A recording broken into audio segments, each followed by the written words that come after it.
Yes, and welcome back to the Ash Williams Show. My name is Ash Williams, and I am fired up. How the fuck are you? I hope you're well. I've got to be really quiet. So I'm coming to you live from an office. Yeah, the orifice of some gentleman. I'm inside the arse of a guy I just met at the bus stop. But no. I'm in an office. If you're watching this on YouTube, you'll know I'm no longer in the Nova studios. We've been quarantined. I don't have corona, as far as I know. The old adage, you don't have an STD if you never get tested. It's kind of like that. I don't think I've got it. I feel pretty fired up. I've had a lot of Makona.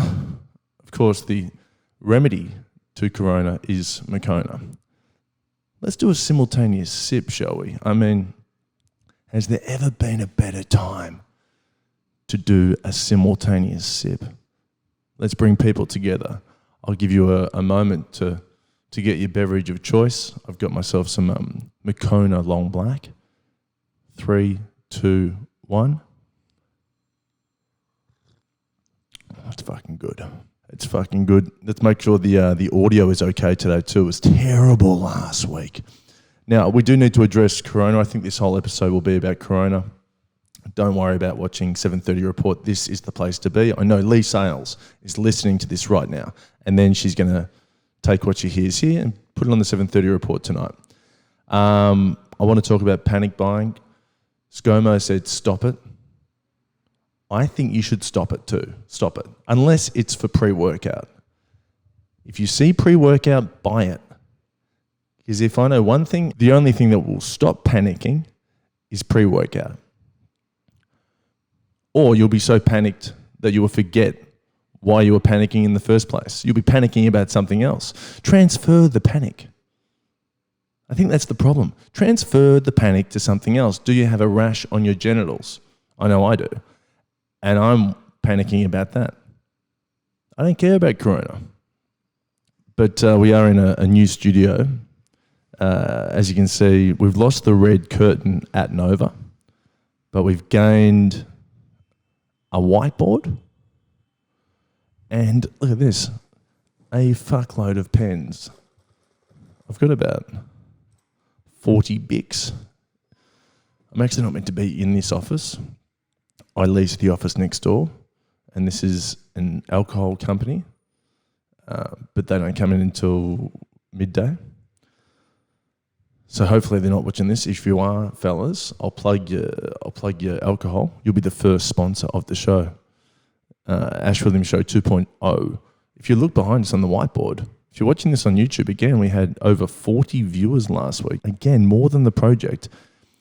You might be able to see there's a spot at the top of the whiteboard now for your brand. It says your brand here. Imagine having your brand in front of 40 people. Give us a call, 0406 284 954. If you want to sponsor the show, ashwilliamshow@gmail.com. We're not mucking around. You've got mail. We actually don't have any mail, but that's what it would sound like if we did have mail. Imagine me pressing this. You've got mail. And then reading out your business, I think you know what would happen. You'd be rich. I've got a message here from Matt Chapman. Boom, boom, boom. I do need to be quiet, okay, because there are two businesses in there on their knees. Quite literally, it's a brothel. No, it's Tens and Dudes in there. Through that door is Tens and Dudes. But I've got to be respectful, okay? I'm in here doing it tough. I actually like this setup. I think I like this setup more than the Nova studio, but it would be good to yell. Next time I record here, I'm going to come in at midnight. We're going to do a midnight mass, right? Because you can't really go to churches now or mosques, and so I'll be doing a midnight mass /podcast for all religions. Finally, a church for all religions. Some would call this podcast a religion. But we will do a midnight show. We will actually fucking do this. Let's move on. We've got Matt Chapman's texting me here. Wrong one. Hi, Ash. I hope this message finds you virus-free. Just wondering what the chances are of you doing more than one episode a week for those of us who are stuck at home for a couple of weeks. I'm personally running out of categories on Pornhub to search that will help me reach... Oh my God, someone's calling. Did not expect this. Holy shit, what do we do? It's the first live call. Yes, hello, you're the first live call ever on the Ash Williams Show. Who is this? Hello, I can hear you now. It's Matt. Matt, how are you, mate? I'm good, man. How are you? Good, bro. Is this Matt Chapman? It is. Hey, Chappie, your ears must be burning. I mean, I would get that checked by the doctor because I'm just reading a message from you. Oh, the one about you should be doing 2 episodes a week. Yes. I'm very happy to see that you decided to do that. Well, I'm doing it, mate. I was just to the part in your message where you said, I'm personally running out of categories on Pornhub to search that will help me reach climax. So yes, yeah. I'm hoping that by doing 2 episodes a week, you'll be able to climax. And the trade-off from that is that you're more relaxed. Exactly. In these tough times. And hopefully more people have uploaded midget porn and all that by then. Are you into that, are you? Well, you know, anything that you got to keep it changed up, don't you? Oh, look, mate. Look, who am I to judge? You know, I mean, if you love, I don't know if that's a PC term, but if it is, look, you type in what you type in. If you type in midget porn. Yeah. Again, mate, you know, it's a tough time. It's actually a great time to search for midget porn because I don't think you'd be judged as much. I mean, people would judge you more if you were coughing in the street. It's a great time to be searching those sort of categories anyways because it's not like anyone's going to be knocking on the door or anything like that. So, yeah, good time to play around. It really is, mate. And are you in a relationship? Yes. Oh, good for you. I assume he or she's a midget? No, not at all. Not at all. That's why you just need a break from normality. Also, I think the PC term is small person, which doesn't quite have the same ring to it. But I know there's a TV show called Little People, something like that. Actually, no, that's what it is, Little People. Even I was wrong. Yeah. I've offended all of our little people. I just thought I'd give you a call because I know that last time you said you didn't get any calls or anything like that, and I seen your message, so I'll just give you a quick one. Oh, Matty, thank you so much, bro. And I'm just going to finish the message that you sent, and you said, so yeah, if you can do 2 episodes a week, it'd be greatly appreciated. Anyway, I was hoping that you fired up that Mac and motherfucking MSN down that distorted mic. Now, it's a great message, and happy to do 2 a week. I might even do 3 a week, Matty. Help me out, man. I'll listen to all of them, so don't stop yourself at all. No. We're gonna go hard. And mate, how's the microphone sounding? I know it was distorted last week. It's sounding down the telephone. It sounds good now. All right, Matty. Mate, you want to plug anything? No. I'm all good, man. Thank you, though. All right, Matty. You're a legend. Thanks you too, man. You take it easy, right? And stay safe and all that. You too, bro. Happy searching. All right. Bye-bye. See you, buddy. And that, my friends, is how it's done. That's a live call. That's our first live call. Hopefully we offended anyone we haven't offended up to this point. So that's on Maddie. But we are doing 2 eps a week, possibly 3. We've got a big show. I'll talk about coronavirus just quickly. As you may know, all of my comedy shows have been cancelled. Not that I was doing a lot, but I had 4 booked in and they'd sold pretty well. So they're all done. So this is it for me. This podcast, who would have thunk it, is my full-time job and is my only source of income. So I want to thank my mum and anyone on Patreon who supports the show. Anyone from $2 to $50. It all means a lot, and it's going to the podcast. And hopefully I can return the favour by hopefully making you laugh. If not, hopefully bringing you up to date with midget porn or the correct terms, little people. And I also want to give a shout out to my mum who became a Patreon supporter. So she texted me and said, I just joined your Patreon because I don't want you to move home. So that's a good joke from mum, but I think she's serious. So it's patreon.com/Ash Williams Show if you want to get on board there. Also, we have something big on Patreon this week. If you ever saw the movie that I made with Ed Cavalier, Ed wrote it, but I want to take the credit. It's not on the internet anywhere. It's a show called Border Protection Squad. I'm in the process of doing a deal for Patreon where you can watch that film in full. In the meantime, you can watch selected funny scenes from that film on Patreon. Okay? Ryan Shelton's in it, Pete Hallier, Dave Hughes, Ryan Fitzgerald, tons of fucking legends. What else have I got for you? There's some people on someone's getting fired in there right now. Can you hear that? And I want to give you an update on the merchandise. There's never been a worse time to launch merchandise. And I'm living proof. The Gooch t-shirts flopped. I thought I was going to be like on the cover of Time magazine because of the Gooch t-shirts. But we got a lot of Gooch t-shirts. So if you want them, let me know. They're arriving in a few days. I can't wait to wear them, actually. You know, my mum said, what's this Gooch t-shirt? And I said, you know, it's the Gooch. And she goes, what's that? And I said, Mum, you should know this. It's the part between the arse crack and the ball sack. And Mum laughed and laughed. She said, that's a funny t-shirt. And I said, do you want to buy one? And she said, no. But I've been getting some texts on the day from Mum regarding Corona. She's concerned, as everyone is. But I'm going to read out a text that I got from Mum. And if you're watching this on YouTube, I'll chuck it up. So this is it.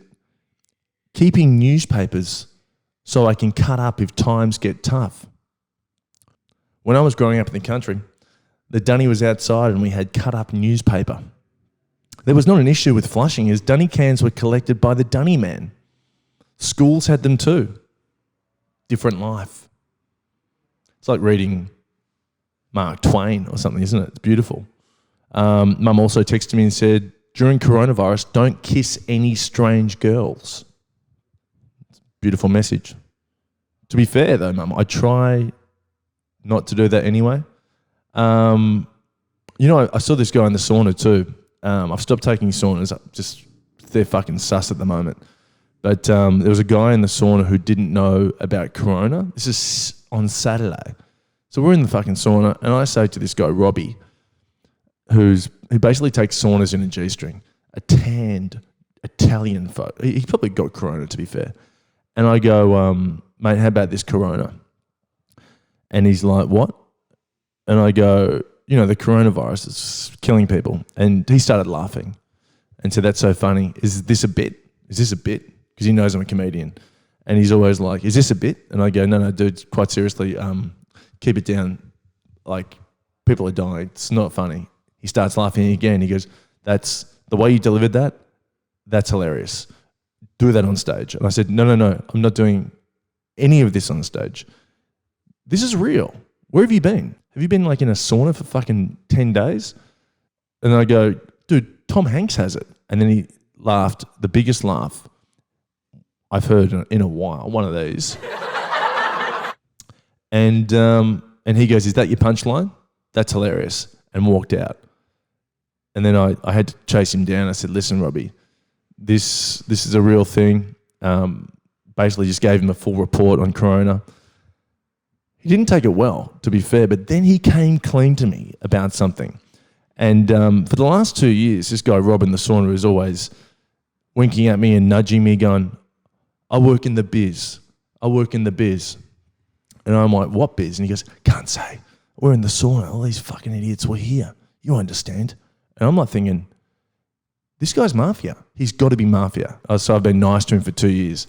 Anyway, after I broke the Corona news to him, he goes, I don't know how we got into this. He goes, yeah. Don't Google me, bro. And I go, what? I go, what? I wasn't. But why? He goes, no. Did a porno about 15 years ago. Spent a lot of money trying to get it off the internet. Good money. Shouldn't have done it though. Shouldn't have done it. God, she was hot, but I shouldn't have done it. And I'm like, whoa, Robbie. By the way, I haven't changed the name. Is this what you mean for the past 2 years when you've been saying that you work in the biz, the same biz as me? And he goes, yeah. And I'm like, what biz do you think I do? I'm not a porn star. He goes, yeah, but you're a comedian. It's all the same thing. I go, it's not. I don't think it is. I mean, it's entertainment. I'll give you that.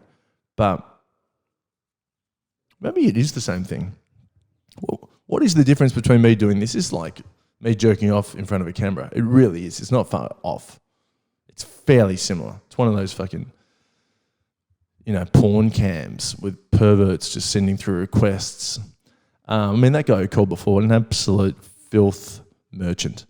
But anyway, Robbie's like, he's going to come on the show. I said, would you come on the show and talk to us about the porn experience if I pixelate your face? He said, yes, but you need to pixelate my face. So I'm going to Google that. Obviously, I won't Google Rob, but I'm going to Google pixelation and we're going to get Rob on the show. He goes to me, mate, I don't see what the big deal is. Sylvester Stallone did it. And I go, what do you mean? In The Specialist with Sharon Stone? And he goes, yeah, he fucked her.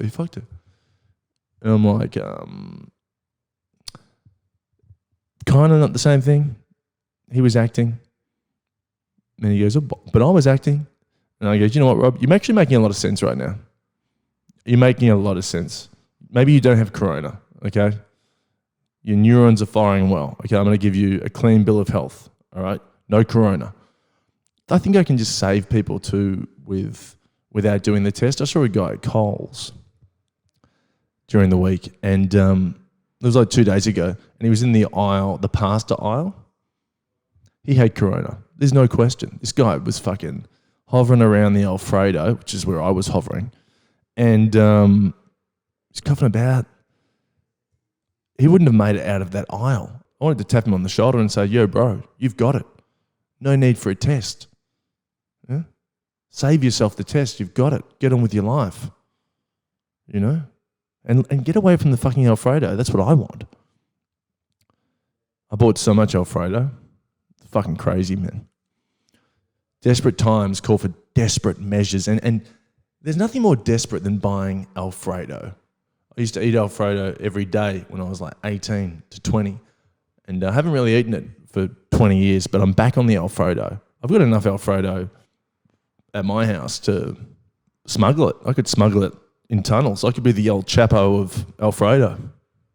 If you want some Alfredo, let me know. I'm like the Alfredo Baron. I'll get it to you.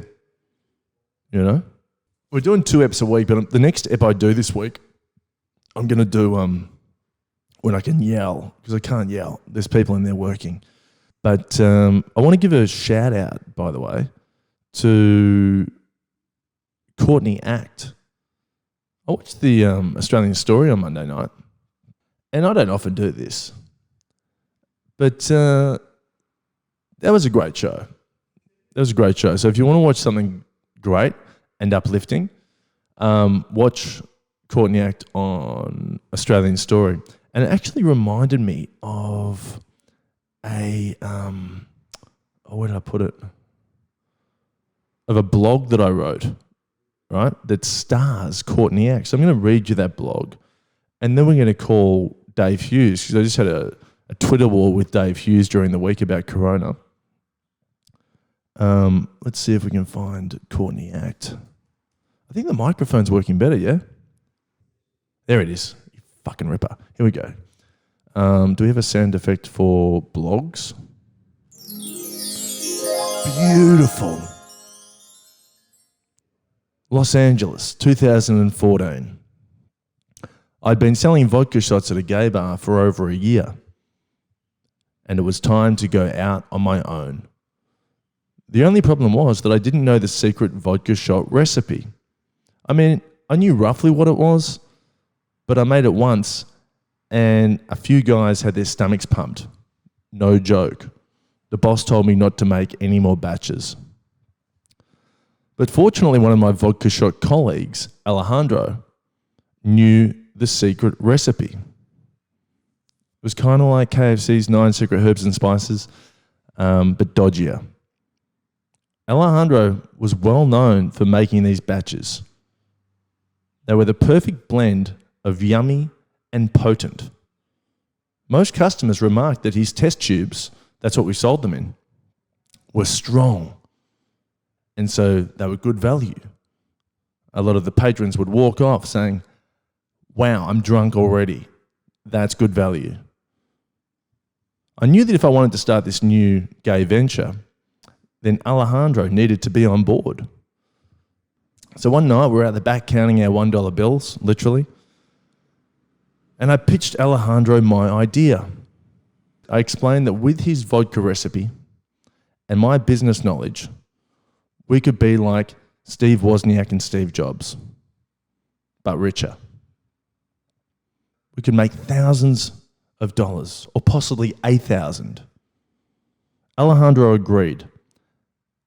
So I went to work on acquiring gay bars for us to sell vodka shots in. I literally started knocking on the back door of gay bars, no pun intended, because the front doors were locked during the day. They looked like prisons. They're fully guarded up. And one afternoon, I door knocked a place called Rasputin, a Russian bar. Rasputin was a real dump, but I knew we could move some test tubes there. So I walked into Rasputin at 2 p.m. and I pitched the idea to a 50-year-old man with braces called Alejandro. Yes, another Alejandro. Alejandro smiled a lot and kept asking about the vodka shot recipe. I kept telling him I didn't know. He kept asking. It was like a James Bond film. I said, I do not know. Okay, even if you torture me, I don't know the recipe. And I said, listen, I don't know the vodka shot recipe, but my business partner does. By 9 p.m. that same day, we were in Rasputin kitchen making up vodka batches. That evening, we sold a fuckload of vodka shots. And there was even a live performance from Australian drag queen Courtney Act. End of story.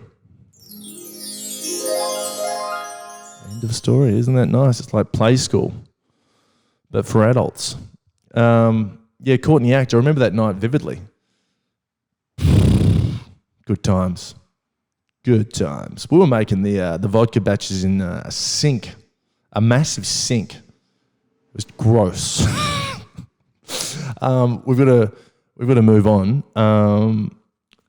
This is going to be the first ep of the week. We'll do another ep later on. I've got so many texts to get to. It's actually out of control. We've run out of time on this podcast, but we're going to do this in part 2. So don't go anywhere. We're going to get your texts, your calls, your voicemails, and we're going to call Dave Hughes.